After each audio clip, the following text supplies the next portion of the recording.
Now 2 years since shul made a see him on the bus. 2 years ago. The bus.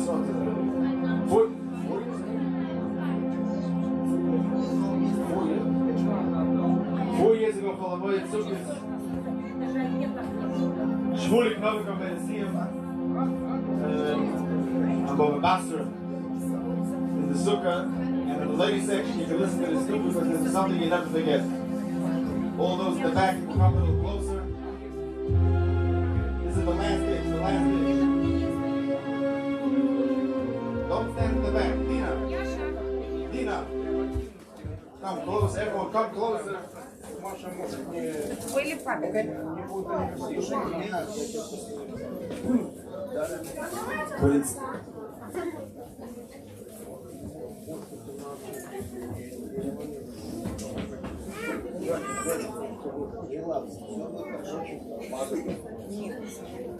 So it became a minig.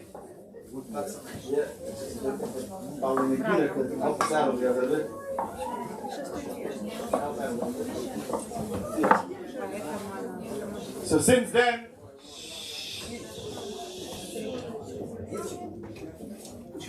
that year the Siyum, I planned on being there.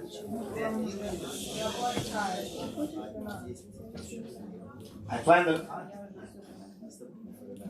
Mama, I want kiwis. Mama, I want kiwis. I want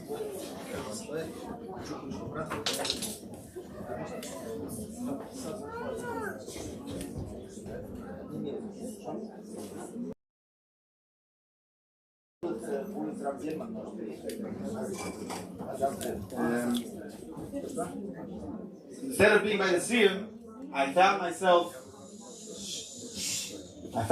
in the Bronx at night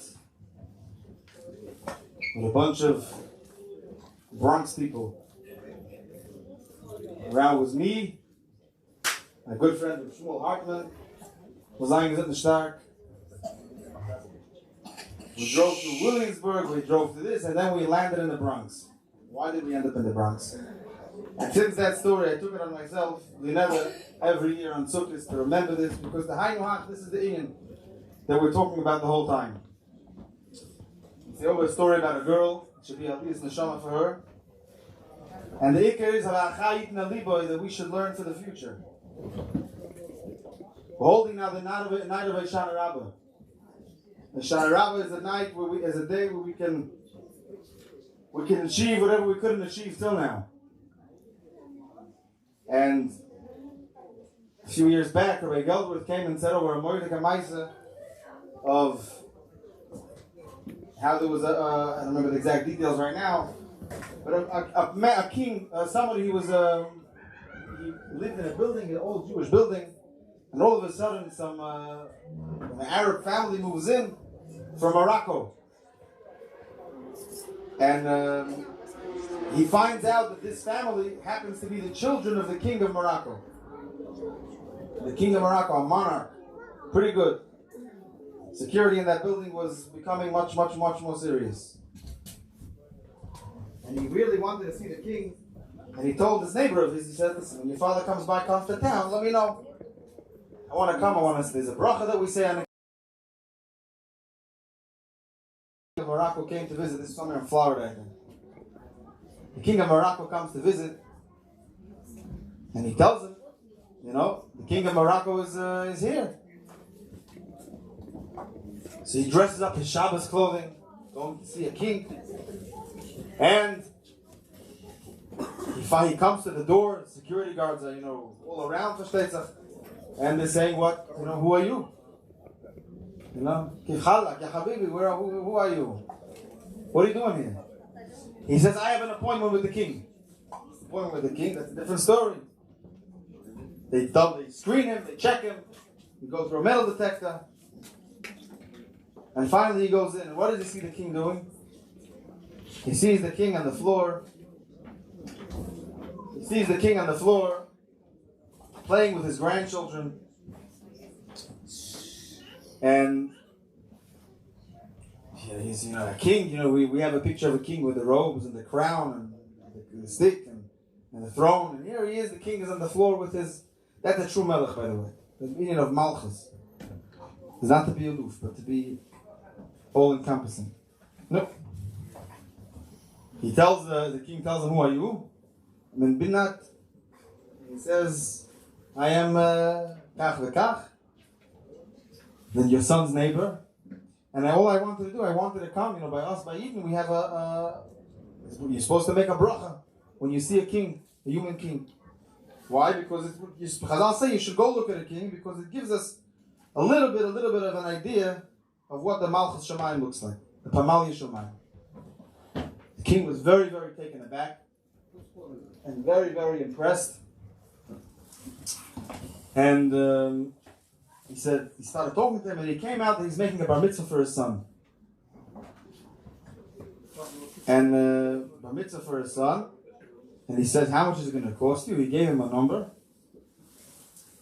And he actually gave him a blank check, or he pretty much covered the bar mitzvah and then some. Or a lot some. $50,000. $50,000 for the bar mitzvah. The child was able to buy himself film and everything, whatever he needed. And buy fathers also. And save. No. See, you remember the details? What happened next? Someone else was supposed to say the story over. Why do you give it to me? He says, because I'm the king. Right. No? So he said, when a king gives, he has to give malchus. Right. When we say HaMelech, when a king gives something, it doesn't pass for him. It's not befitting for the king to give anything less than king can't get $1. Right? There was a Yid, when Jews weren't allowed to live in St. Petersburg and Moscow and all these places. They caught a Jew.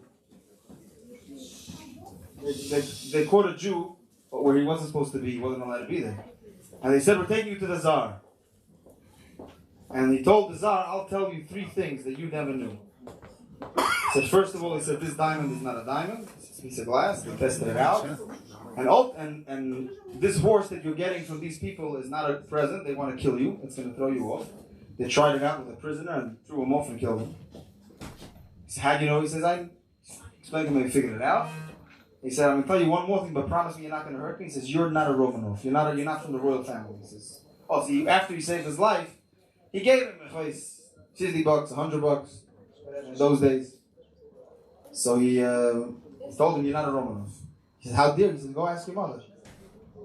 He asked his mother, and he came out that he really wasn't from the royal family. He somehow ended up there, whatever. Something like that. So he said, how did you know? He said, because if I saved your life, and all you gave me was $100, you're not a king. Because a king doesn't give $100 for someone that saves his life. The king makes him a minister, he makes him this. A king gives Patsatsky. Shana Rabbah is the time when we're in Sfar especially, we say HaMelech just like on Rosh Hashanah Yom Kippur. HaMelech, it's again Malchus. It's Malchi, it's Malchus. We're connected to the Malchus. Who? The Melech. We're asking the Melech Hoshana. The Melech has to give Hoshana like a Melech gives Hoshana. And that's what Rav Shimshon Pincus writes about Rosh Hashanah. We're asking for things. We're asking for things that we need in this world, but let's not forget. What do we really? What could we have the power to ask in the Sukkah? Specifically in this, we have the power to ask for the Geula, and it's very clearly mentioned in all the tefillahs we have about the Sukkah. We could really bring about the Geula. We're so long in Golos that we don't believe that it's possible. You think about it, it's a scary thought. We don't believe we're starting to make peace with the fact that we're here. But comes the Yom Tov of Sukkot and says, no, don't make peace with being surrounded by physicality. Go into the Sukkah, understand, detach yourself from it a little bit, understand what you can really have. Understand that you're a Melech, that you're a Ben Melech, and that what you get and what you can ask for is not what a regular person can ask for. So whether it's in private things, whether it's Parnos, Zivugim, Zer Shel Kayoma, health, we could bring about anything, Nachas Dekdusha, but ultimately let's not forget what the Tachlis is. We come into the Sukkah, what's the Tachlis? We remind us of what's the Tachlis. The Tachlis is not Olam HaZadam Le'Proizda, it's just the hallway. What are we here for? And the Tefillah at the beginning of the Sukkah says it very clearly.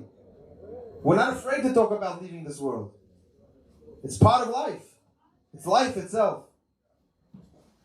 But we're reminded in the Sukkah what we are on this world for. So we take the Arava, specifically on Hoshana Rabbah. We take the Arava which represents the lowest of the low. But at the same time, it represents the highest of the highest. It represents the lips. We said earlier, Yishikenim and Yishika Spiu is the highest madrega. On Hoshana Rabbah, we give the Rabbi Shalom a kiss. We give him a kiss on the mouth. The highest madrega. And we do the whole avodah of Hoshana Rabbah. We scream out Hoshana 7 times. Like we go around 7 times, like went around Yericho, to take down all the walls that are separating between us and the Rabbi Shalom. All the walls that are separating between us and each other. And we're coming to a point at the end of the avodah of Hoshana Rabbah. We're coming to a point that there's no more mechitzas. There's no more partitions. No more. We're all together. We're all one. We're all one. But really all one. We support each other. We hold together. We're focused on one thing and one thing only. Yichud Shema Yisbarach. Kvod Shamayim. Torah Akdosha. Yisrael v'Raisa v'Kudsha B'Richu Chadu. Then comes Shmini Atzeres. And Shmini Atzeres, the Kodesh Baruch Hu tells us, now, okay, you came, you went. But now when you're all together, on my table, kosher like B'Dasam, I don't want you to leave. I want you with me. Then comes Shmini Atzeres, Hashem says, I want a day just with you. I want a day with you. If on Yom Kippur, a Yid is at his ultimate high, then Sukkot is where we maintain that high. And comes Shmini Atzeres, and the Rabbi Shalom gives us a kiss back. He kisses us back on the mouth. He gives us back. And that's Simchas Torah. The highest of the highest, the highest madrega of anything. Where we can transcend the dancing and the Goyen brings down. Where we can accomplish what dancing and Simchas Torah. And that's what we say with the Shani. It's one of the shames of the Rabbi Shalom. Where we're binding ourselves to that. And we're making a commitment not to go away from that. That we're going into the winter, we're going to hold on to that Hoshana. We're going to hold on even to the Arava. Both to whoever's in the back, whoever's on the low.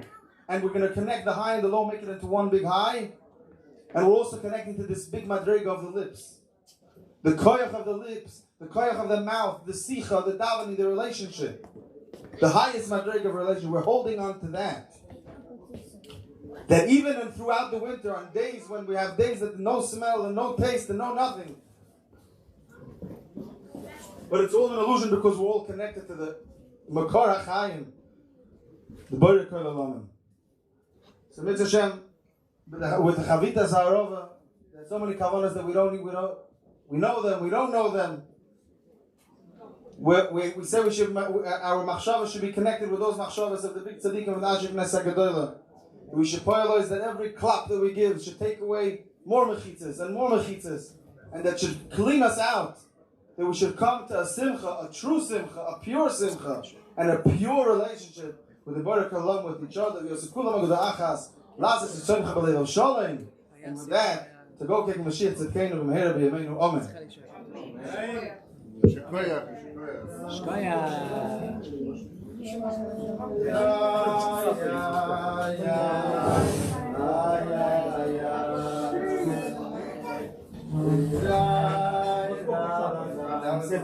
Hi.